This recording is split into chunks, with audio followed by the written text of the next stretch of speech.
إذا مرحبا بكم من جديد إلى هذه الحلقات التي نبسط فيها منهجية تحليل النص الشعري. وصلنا إلى مرحلة التحليل، وفي مرحلة التحليل لابد من الإشارة إلى مهمة جدا. مرحلة التحليل فيها مراحل، فيها الحكم الدلالي، فيها ما يسمى بالخصائص الفنية. داخل الخصائص الفنية كاين أشياء كثيرة جدا أو محاور، ثم منها الصور والإيقاع بنوعيه بطبيعة الحال، ثم الأسئلة. الآن نركز على الحقول الدلالية. كيف نشتغل على الحقول الدلالية؟ عند الاشتغال على الحقول الدلالية لابد أن نعرف أنه لابد أولا نستخرج الحقلين أو 3 حقول بطبيعة الحال، إذن حسب النص، ثم نستخرج الألفاظ الدالة عليهما، 4 ألفاظ في كل حقل، ثم نشير إلى ماذا؟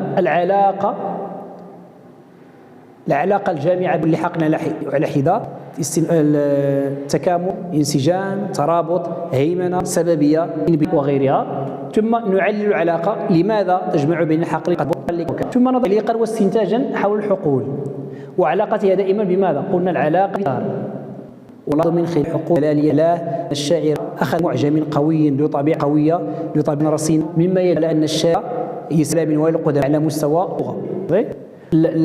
واحد القصيدة بأن ألفاظها وسلسة، مما يعني طبيعة اللغة الموظفة لغة شفافة، وانتماء القصيدة إلى تيار سؤال الذات. نماذج كثيرة جدا. إذا بعد اشتغالنا على الحقول الدلالية نمر مباشرة إلى الخصائص الفنية. هذا السؤال الخاص مهم جدا. علاش؟ لأنه عضد القضاء ما يطلب الاشتغال. السؤال الثالث اللي هو الخصائص الفنية، وهذه الخصائص نقسمها إلى على مستوى الصورة الشعرية. عندما نقول الصورة الشعرية نركز التشبيه والاستعارة والمجاز ثم الكناية.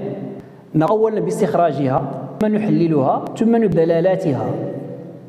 كنستخرجوا الصورة الشعرية، نستخرجها أولا، نقوم بعملية تحليلها، ثم نبين دلالتها.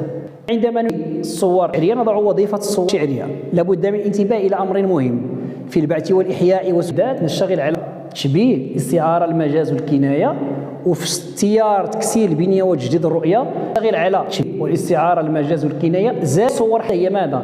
الإيحاء، الرمى، الأسطورة. ولكل يعني تيار وظائف خاصة فيما يتعلق بوظيفة الصور الشعرية.